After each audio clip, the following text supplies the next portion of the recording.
God father అంటే God father గుర్తొచ్చారు. So ఎలా ఉందండి సార్ తోటి జర్నీ? చాలా చాలా బాగుంటుంది.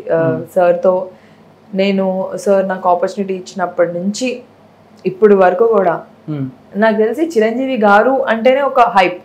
ఓకే, చిరంజీవి గారు పేరు ఒక్కటే అదొక బ్రాండ్ లెక్క అనమాట. సో ఏ ఇంటర్వ్యూకి వెళ్ళినా ఆ క్వశ్చన్ మాత్రం ఖచ్చితంగా ఉంటుంది. అండ్ నేను అంటే ఇన్ని ఇంటర్వ్యూస్ చేసిన తర్వాత I feel very very happy. And సార్తో నాకు ఛాన్స్ రావడం చాలా అదృష్టంగా ఫీల్ అవుతున్నాను.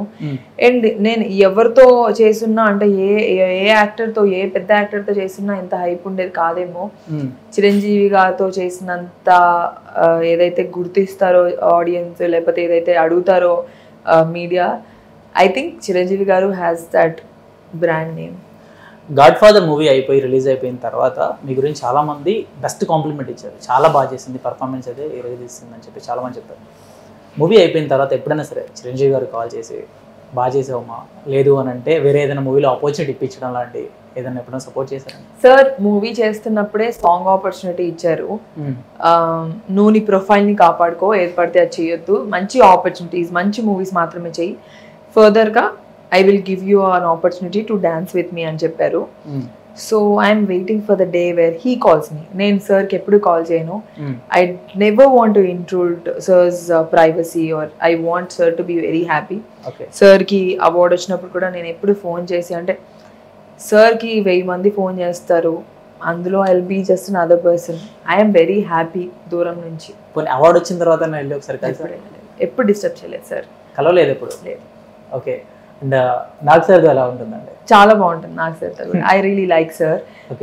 Nagarjuna garu his one of the like, ఎలా అయితే ఇప్పుడు లంబసింగి ఫస్ట్ చూసింది నాగార్జున గారే. సో నాగ్ సార్ చాలా బాగా చేసావమ్మా అని ఫస్ట్ 2 years బ్యాకే నాకు రివ్యూ ఎవరైనా ఇచ్చుంటే అది నాగ్ సార్.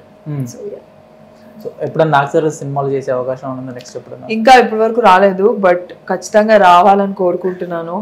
రాకపోయినా అంటే నాకు ఎప్పుడు బిగ్ బాస్ అప్పటి నుంచే కోరిక ఉండేది నాకు నాగ్ సార్తో స్టేజ్ పైన ఒక్క స్టెప్ అయినా వేయాలని. సో ఆపర్చునిటీ వస్తే I really want to work with Nagarjuna గారు. ఓకే, ఎప్పుడైనా అడిగారా సార్ నాకు చేయాలని? నేను ఎప్పుడు అడగలేదు. I think it's not a right way to ask. అడగలేదు ఎవరిని. ఇప్పుడు చిరంజీవి గారు ఎలా అయితే ఆపర్చునిటీ ఇచ్చారో అలాగే ఏదో ఒక రోజు నాగ్ సార్ నుంచి ఆపర్చునిటీ వస్తుంది అని వెయిటింగ్. ఒకవేళ సేమ్ డే నాగార్జున గారు చిరంజీవి గారు ఇద్దరు ఆపర్చునిటీ ఇచ్చారు అనుకోండి, ఎవరికి ఓకే చెప్తారు? సేమ్ డే షూట్ చేయాలి అనుకుంటే టైం అడ్జస్ట్ చేసుకుంటా, మార్నింగ్ ఒక షూట్ చేస్తా, నైట్ ఒక షూట్ చేస్తా, నిద్రపోయినా పర్లేదు. లేదు లేదు లేదు, ఇద్దరిది ఒకే రోజు డే మొత్తం షూట్ ఉంది, కంపల్సరీ రావాలి దివి అని ఇద్దరు కాల్ చేసి చెప్పారు. I will do both. I will adjust my timings. So ఇద్దరు కంపల్సరీ ఖచ్చితంగా. ఇద్దరు 2 కళ్ళు లాగా. నాకంటే ఒకళ్ళు బిగ్ బాస్ త్రూ అవుట్ గా సపోర్ట్ చేశారు, ఒకళ్ళు అయిపోగానే సపోర్ట్ చేశారు. సో నేను ఇలా 2 కళ్ళు పోట్ చేసుకుంటా తప్పితే I will do go for both. Next ఎలాంటి క్యారెక్టర్స్ చేయాలని దివి అనుకుంటున్నారు? అది నా చేతిలో లేదు. Basically I will do what ever is good for my career. నా కెరియర్కి ఇది బాగుంది, ఇది బాగుంది, దీనివల్ల ఇంకొక 10 ఆపర్చునిటీస్ వస్తున్నాయి, ఇంకొక బాగుంటుంది కెరియర్ అంటే I will do it. Okay, so either it can be song, character, లీడో, ఏదైనా కానీ ఐ విల్ డూ ఇట్. అంటే కొంతమంది దివి డ్రెస్సింగ్ మీద కామెంట్ చేస్తూ ఉంటారు కదా కొంతమంది, అంటే ఇలాంటి డ్రెస్సింగ్ ఎందుకు వేస్తుంది అది ఇది అని చెప్పేసి కొంతమంది పెడుతూ ఉంటారు. మోస్ట్లీ నేను వేసుకునేది చుడిదారే, లేకపోతే శారీస్, లేకపోతే it is all the world is changed. So everybody wears everything they like. Comment చేసే వాళ్ళు వేస్తానే ఉంటారు. I really don't care. కానీ ఒక తెలుగు అమ్మాయి చీర కట్టుకుంటే చాలా బాగుంటుంది, అది మీరు కట్టుకుంటే ఇంకా బాగుంటుంది. ఆల్రెడీ నేను ఎన్నోసార్లు చూసాను కాబట్టి చెప్తున్నాను. కానీ కొంతమంది ఏంటంటే తెలుగు అమ్మాయిలు ఎప్పుడు చీరలోనే కాకుండా ఎప్పుడైనా మోడర్న్ డ్రెస్ వేస్తే మాత్రం కింద కామెంట్ టక్కటక్కడగా వచ్చేస్తూ ఉంటుంది. అలా కామెంట్ చేసే వాళ్ళని ఏమంటారండి ఒక మాట్లాడాలంటే? అంటే బేసిక్గా ఎక్కడో ఎవరో ఏదో పని లేకుండా, ఏమి పని లేకుండా ఊరికే ఖాళీగా ఉండి కమెంట్ చేసేవాడి గురించి పనిచేస్తున్న వాళ్ళు ఏమంటారు? Doesn't really bother anymore. So ఇలాంటి ఒక టైంలో నాకు తెలిసి ఒక టైంలో కొత్తలో ప్రాబ్లం ఉండేదేమో, కానీ ఒక టైం దాటిన తర్వాత అవన్నీ నథింగ్ అనిపిస్తాయి. It's doesn't really matter. ఎవరేమనుకుంటున్నారు, ఎవరు ఎలా అనుకుంటున్నారు, వీళ్ళు ఇలా అనుకుంటే నాకేమైనా అవుతుందా, వీళ్ళు ఇలా అనుకోకపోతే ఏమైనా అవుతుందా. నాకు తెలిసి ప్రతి ఒక్కళ్ళు అందరికీ అందరూ నచ్చాలని లేదు. నేను 10 మందికి నచ్చిపోవచ్చు, నేను ఒకరికే నచ్చొచ్చు. నచ్చితే ఏంటి, నచ్చకపోతే ఏంటి, ఇప్పుడు నాకేమైనా అవుతుందా? ఏముండదు, సింపుల్, ఫరకే పడదు, అంతే, ఫరకే పడదు.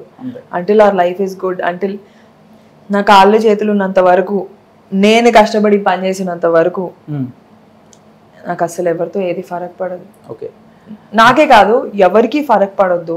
బికాజ్ మనం గ్రోయింగ్ స్టేజ్లో ఉన్నప్పుడు 10 మంది 10 మాటలు అంటారు. అంతెందుకు మన చుట్టాలు అంటారు, మన చుట్టుపక్కల వాళ్ళు అంటారు, మన ఇంటి పక్కల వాళ్ళు అంటారు. So it should not really matter. చుట్టాలంటే ఒకటి తట్టిందండి. ఎవరైనా సరే, మీ బంధువులు అయినా కానీ, మీకు బాగా కావాల్సిన వాళ్ళు, మీరు బాగా డీప్గా హట్ అయ్యేలాగా మాట్లాడండి. నేను అదే చెప్తున్నా.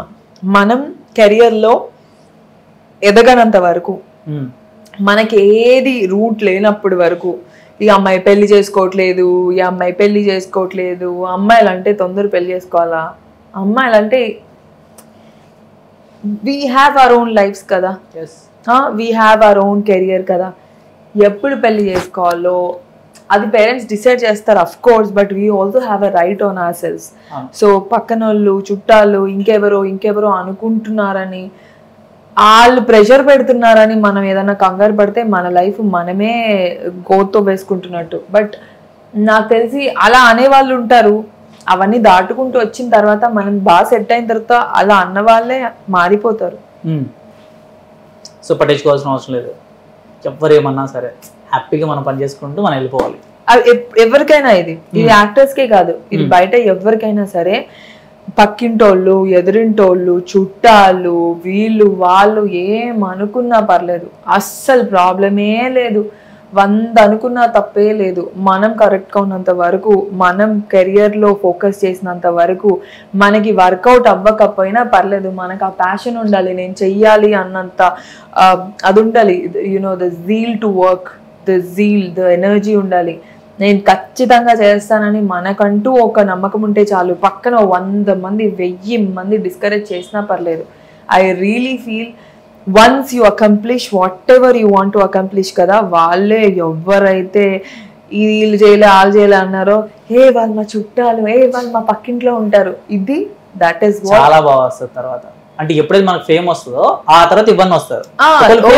ఫేమే కాదు, యూనో ఒక పెద్ద కంపెనీలో జాబ్ వచ్చింది, మా పక్కింటి అబ్బాయికి ఆ కంపెనీలో జాబ్ వచ్చింది, మా పక్కింటి అబ్బాయికి ఒక అవార్డు వచ్చింది, అసలు ఎందుకు పనికి రాకుండా తిరిగేవాడు, అలా ఉంటుంది. యూనో బికాజ్ ఎవరు last bench students last bench లా కనిపిస్తారు అంతే, వాళ్ళు దే కెన్ డూ ఎనీథింగ్.